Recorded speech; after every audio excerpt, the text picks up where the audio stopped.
his dedication to the pursuit of his life's purpose never wavered. Yun yung kasunod na sasabihin ko kanina.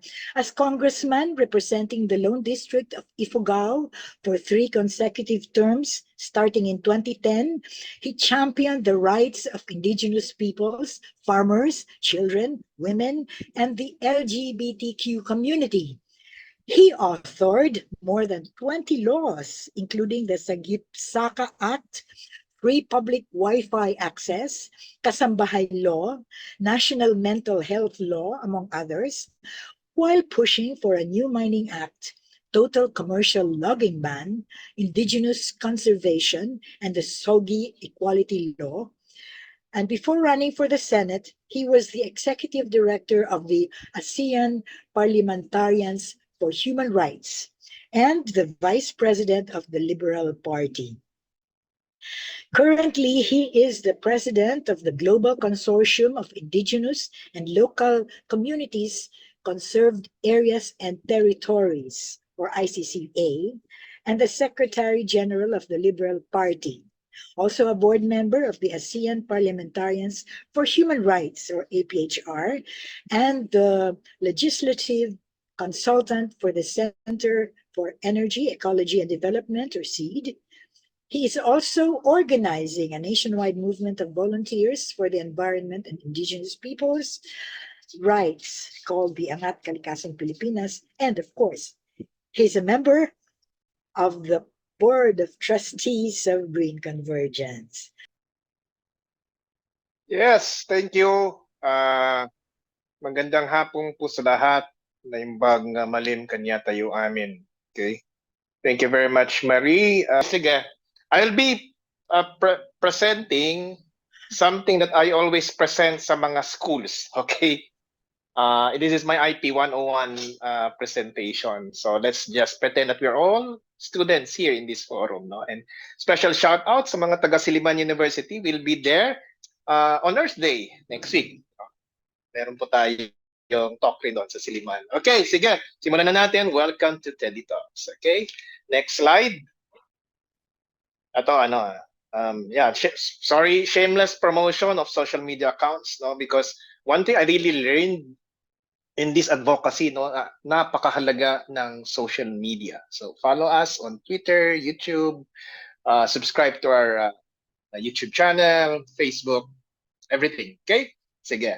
Next slide. Yan. Importante ito, describing myself as from Tuali and Gagdang tribe. Tuali tribe of Ifugao, one of the 3 major tribes in Ifugao. And then Gagdang naman is a tribe in Nueva Vizcaya. Because for indigenous peoples, napakahalaga yung self-identification. No? While there are no exact figures, no, kasi wala naman sa census natin ng ethnicity, pero ang sabi nila around 10% of the Filipinos are indigenous peoples. No? Pero marami talaga mixed blood na. So, Bisayang Manobo, Bicolanong Amta, Ifugao, Ilocano. In my case nga, no, yung father ko is full-blooded Ifugao, but my mom is African-American, Portuguese, Pangasinense, Ilocano at Gandang. But I identify myself as Ifugao. So napakahalaga, no? When it comes to indigenous peoples, yung self-identification. Okay? Next slide.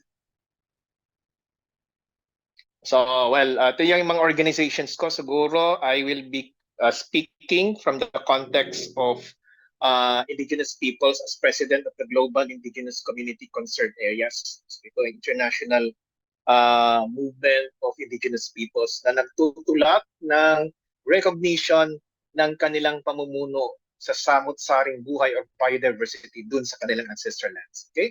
Next slide. I started with this very important issue, deforestation. Kasi yan ang isa sa mga pinakamahalagang environmental issues sa Pilipinas because, next slide,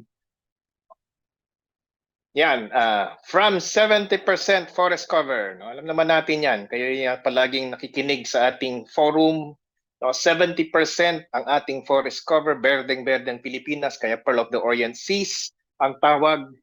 Pero ngayon, less than 20%. More or less, no? Mahigit kumulang around 20%. Bumaba pa nga yan sa 12%, no, in 2006. No? Bakit ko lang banggit ito in relation to indigenous peoples? Kasi based rin sa mga maps, no?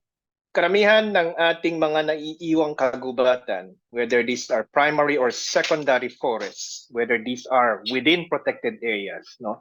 Yung naiiwan na lang na kagubatan ng Pilipinas are mostly in ancestral lands of indigenous peoples. So bahagi o malaking bahagi ng nag-aalaga ng ating mga kagubatan ay mga katutubo. Okay, next slide. Ganun din sa biodiversity, samot-saring buhay, no? We all know, of course, that the Philippines has one of the highest rates of endemism in the world. No? Whether it's corals or butterflies or fishes or birds, napakarami natin samot-saring buhay. Ngunit, paubos na rin. Nauubos, marami na sa mga ating species ang endangered. Kasama na, syempre, ang Philippine eagle. Okay? Ngayon, anong connection niya sa mga katutubo? Again, evidence shows, no, may mga maps, may nakita ko dati, sinuperimpose na mga mapa, yung remaining watershed sa Philippines, tapos yung mga areas na meron pang healthy biodiversity, no? Ito yung tatawag natin na key biodiversity areas, no? Sinuperimpose. At yung mga ancestral domains, yung mga mapa ng mga ancestral domains, at makikita mo doon sa sinuperimpose na mga mapang yun na halos one and the same. So ang ibig sabihin, yung mga naiiwan na rin na samot-saring buhay ng ating bansa, hindi lang sa Pilipinas, kundi sa buong mundo, ay nasa loob ng mga ancestral domains. In fact, sa Convention of Biodiversity, no, meron tayong bagong biodiversity framework, no, since 2023. Ang layunin ng mundo is sana 30% ng ating samot-saring buhay sa planetang Earth, no, ay nasa ilalim ng isang sort of protection, no. Pero sa ngayon, based on statistics, 14% lang ang declared ng mga governments when it comes to protected areas. 14% lang. Ang layo kasi 30% ng layunin. However, ang sinasabi namin sa Global Indigenous Community Conserved Areas, kung sana kilalanin ng mga governments yung mandato o yung pamumuno ng mga indigenous peoples and local communities doon sa kanilang biodiversity sa loob ng kanilang teritoryo, mamimit natin yung 30% na goal.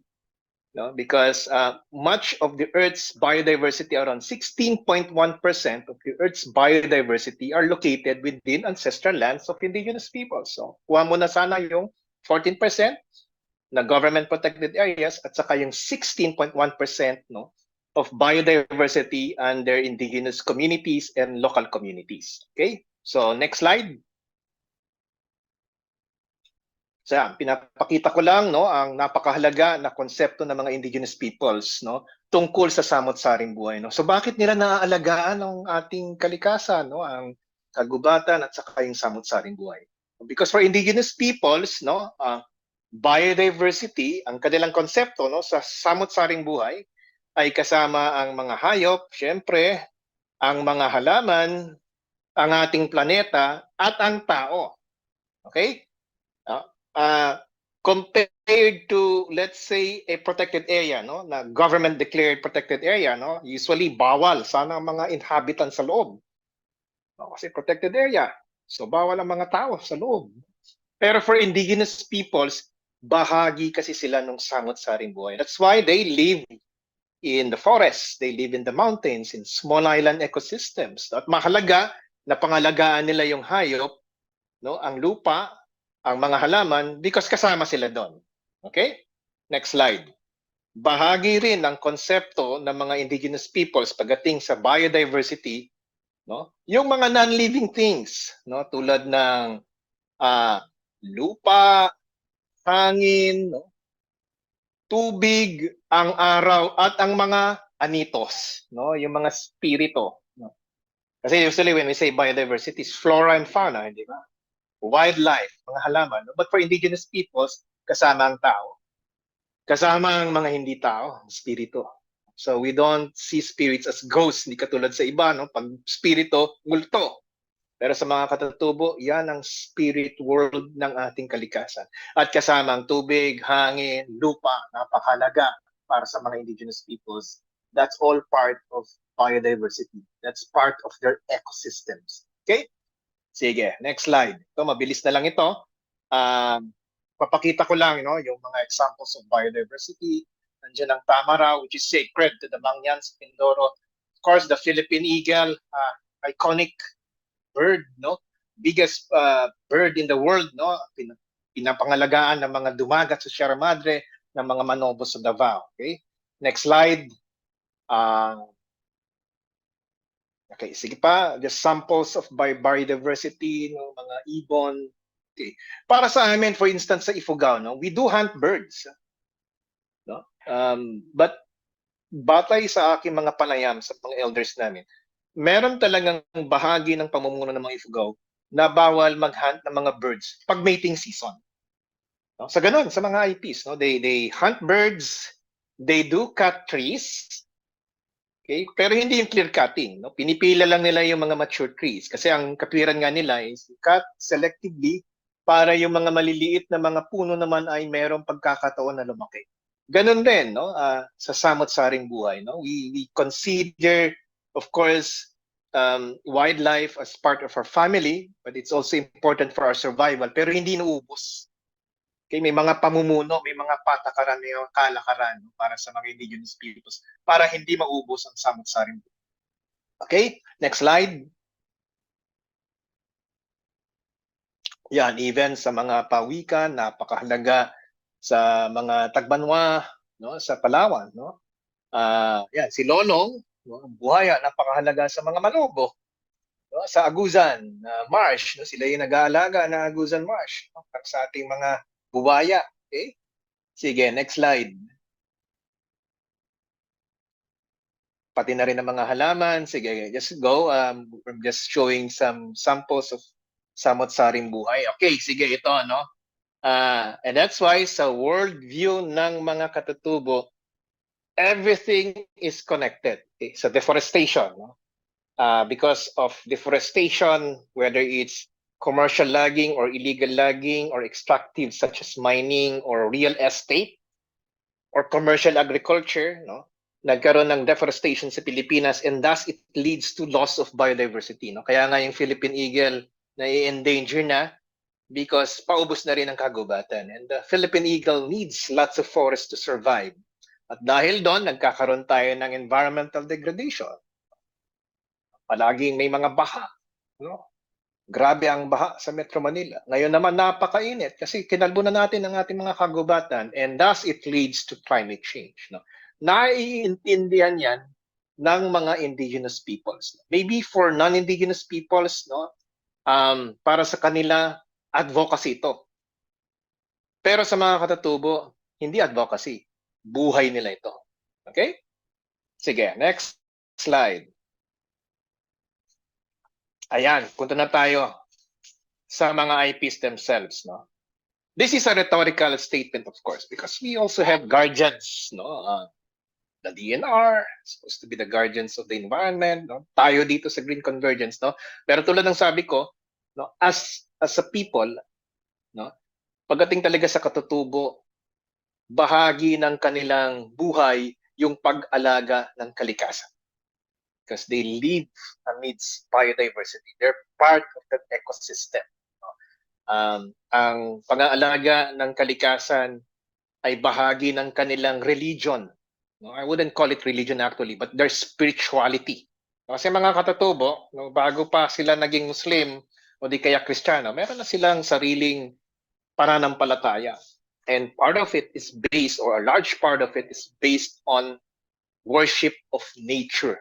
So, yun, sila na yung last guardians of environment and our biodiversity. Okay, next slide. Yan, this is how IPs think, nature is the key to life. Okay? So, importante para sa katatubo ang kalikasan. And humanity is part of nature. Okay? Gusto kong i-highlight itong mindset. Kasi sa mga iba, ang tingin nila sa kalikasan, napakaganda ng bundok. Napakaganda ng halaman. Pero separate sila doon. Diba? Ayan ang bundok. For indigenous peoples, ang bundok ay tinuturing nilang Panginoon. Okay? Like for instance, ang Mount Pulag, that's sacred to the Kankanai tribes. Ang Kitanglag sa Bukidnon, sacred mountain of the Higaonons. No? Ang Mount Apo, it's very sacred to the people in Davao, to the Manobos. No? Ang rivers and lakes, may buhay yan. Okay? That's how indigenous peoples see nature. Hindi siya commodity. No? Unlike for others, pag tingin mo bundok, may minas dyan, may puno dyan. Okay? Pwede natin tayuan yan ng resort. Okay? So it's a commodity. It's something to benefit humanity. Okay? But for indigenous peoples, iba no? Bahagi kami niyan. Okay? Kung wala ang kalikasan, wala kami. Yes, their culture is rooted on land. Okay?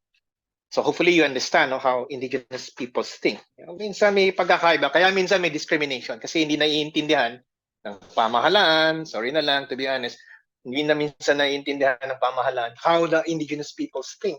And not just the government, but majority of the Filipino people. Sometimes ang tingin nila sa mga Katatubo, grabe naman, no? Napaka-priceless naman sa kanilang lupa. There's discrimination sometimes, okay? Sige. Yeah, sorry pala. Ibaloy ang Mount Pulag. Baloy, sorry. Challenges faced by the indigenous community. Yeah. Okay, I would, sige, next slide. I would classify, kasi ang mga Katatubo, no, they are our guardians of the environment. They are also our food producers. No? Alam nyo ba, nung nagkaroon ng lockdown, no? Ang mga dumagats ng Bulacan at Rizal, they continued producing food for Metro Manila. Ang mga Kalanguya, mga Kangkanay, sa mga Ibaloy, sa mga Ifugao ng Cordillera, they continue to produce vegetables. No? So they are food producers. At siyempre, sila yung mga ating cultural bearers. So when we talk about Filipino culture, marami sa mga kabataan natin, hindi nila maipaliwanag ang Filipino culture. But if you talk to a Katatubong kabataan, at least they can talk about their own indigenous culture because that's Filipino. Okay? Pero marami silang nararanasan ng mga hamon. No? External challenges, no? Yung mga galing sa labas, tulad ng displacement from their ancestral domain. Dahil siguro sa mining, no? Napapalayas yung mga Katutubo doon sa kanilang sariling ninuno. Dahil sa malaking dam, Kaliwa Dam, Magat Dam, Angat Dam. Okay? Actually, karamihan ng tubig sa Metro Manila, no, galing sa mga dams sa ninunong lupa ng mga dumagat remontado sa Sierra Madre. So whether it's in Bulacan or in Rizal, no, much of our water comes from ancestral lands of the dumagat remontados. Magpasalamat tayo sa mga dumagat remontados. Hindi nila, hindi sila naging selfish. They shared the bounties of the earth, water, which is very important for Metro Manila. No? Kaso lang, marami sa kanila ang napalayas sa kanilang ninunong lupa. Okay? There's ongoing discrimination, systemic discrimination. Not as bad as before, no? Talagang noon, especially in experience ng aking mga ninuno, pag ikaw ay Cordillera, no? Igorot, tawag sa iyo, mga taong bundok, ang baba ng tingin nila. No? But there's still discrimination. Sabi nga ng isang kaibigan kong kabataang dumagat, si Buniknik, doon daw sa kanila, sa Quezon, pag ang isang estudyante ay hindi makasagot sa mga tanong, ang sinasabi doon ng teacher, ang bobo mo naman para kang dumagat. Okay. In our schools, minsan mali ang pag-portray sa mga indigenous peoples. In our media, there's a lot of disinformation, no? Especially against the first Filipinos. No? Yung mga Aitas, mga dumagat. So there's discrimination na nararanasan pa rin ngayon. Conflict. Yeah, of course. Yan, marami sa mga Katatubo ang binabansagang terorista ng NTF-ELCA. Pasensya na lang, no? But I'll be very honest. No? It's a big problem, no, for indigenous peoples kasi dahil sa napakabait nila, sila ay inaapi, inaabuso. Most indigenous peoples are peace-loving. Kami lang sa Cordilleras, and I guess our brothers and sisters from Mindanao, Tausug, palaaway kasi warrior tribe. Pero karamihan ng mga katatubo, pag may pumasok sa kanilang ninong ng lupa, ayaw nila ng gulo. Okay, sige, share the earth, ayaw namin ng gulo, atras sila. That's why yung mga dumagat na dati nasa tabing dagat, ngayon nasa hinterlands na ng Sierra Madre. Nagsama-sama na sila ng mga remontados who live in the Sierra Madre. Kaya tawag sa kanila, Dimagat Remontados. Pero ngayon, naiintindihan na nila na meron pala silang karapatan. So, ipinaglalaban na nila ang kanilang karapatan. Fortunately, dahil doon, sila, kasi nagpo-pushback na sila ay nababansagang terorista. So there's conflict, no? Na yung laban ng pamahalaan sa mga rebelde, ang naiipit yung katutubo. Ayaw nga ng katutubo ng mga gulo. Pero nandun sila sa gitna. Okay, and then this Indigenous Peoples' Rights Act, I'll talk about this later on. Sige, next slide. Yeah, and of course, internal challenges. No? Out-migration. Sa amin, sa Ifugao, na abandon na yung rice terraces kasi marami sa mga kabataan lumilisan na sa kanilang ancestral lands. Dati, when I was governor, sabi ko, sana lahat ng Ifugao maiwan sa Ifugao. But that's unrealistic, no? While most Ifugao youth, they would say, oh, napakahalaga ng rice terraces. Pero pag tinanong ko sila, gusto niyo pa bang maiwan sa rice terraces? Kamot, no? So yeah, there's out-migration. And because of that, nagkakaroon ng vanishing indigenous knowledge. Sabi nga ng isang dumagat doon sa Rizal, meron kaming project doon ng kalikasan, youth empowerment project. Pero ang isa sa mga problems namin is none of the dumagat youth in Rizal can speak dumagat. Kasi nga daw, sabi ng mga magulang nila, ang bilin daw ng kanilang ama at ina para hindi sila ma-discriminate sa bayan, wag na lang sila magsalita ng dumagat. There's also a lack of economic opportunities. No, dati hindi naman natin kailangan ng pera, kaming mga katutubo, no, barter system pero now we need cash. Kulang sa kabuhayan kasi karamihan ng mga katutubo, no, either nasa libliban, small islands, bundok, very hard to reach. So in terms of access to social services, may problema rin. So these are more or less the internal and external challenges being faced by indigenous. Sige, next slide. Of course, IPs in the Philippines are more fortunate than IPs in other parts of the world.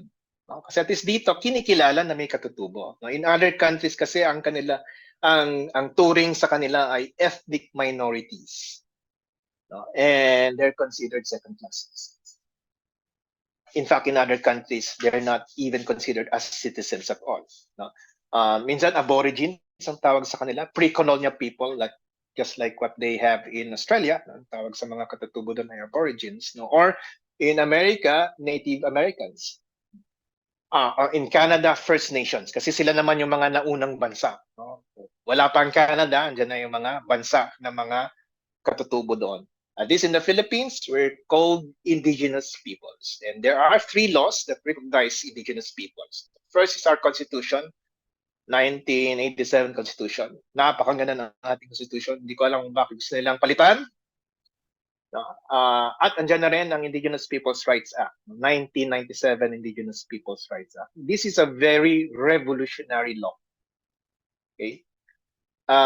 Nowhere in the world can you find such a law as Indigenous Peoples' Rights Act. Na kinikilala na may mga katutubo, meron silang ancestor domain, meron silang karapatan doon sa ancestor domain na magpasya kung anong gusto nilang mangyari, no? The right to self-determination within that ancestor domain, at tungkulin ng Estado, ng gobyerno, to empower indigenous peoples so that they can preserve and promote their own indigenous knowledge systems and practices. And of course, finally, no, third legal instrument that recognizes indigenous peoples is yung United Nations Declaration of the Rights of Indigenous Peoples of 2006, kasi tayo ay signatory doon.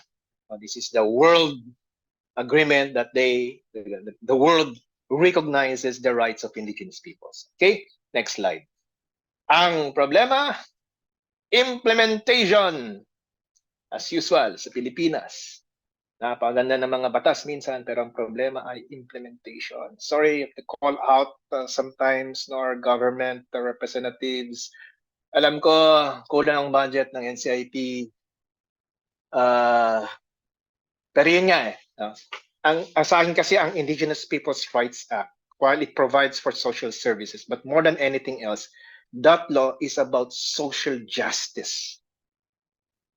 Kaya sana yung mga kasama natin sa NCIP o sa government, they look at the Indigenous Peoples' Rights Act as a means to give justice to Indigenous peoples because of centuries of exploitation and discrimination.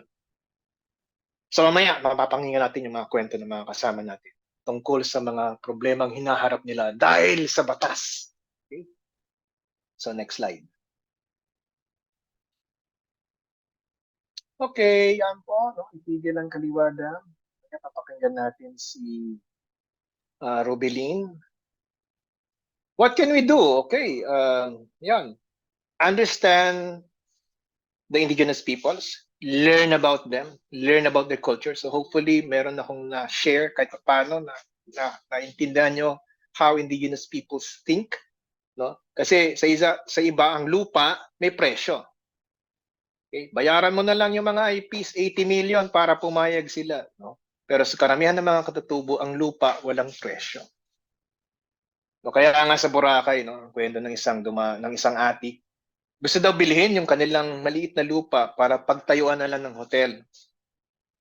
Milyones ang ino-offer. Pero sa kanila, hindi. Sagrado yun. Yun yung iiiwang ko sa susunod na salinlahi, sabi.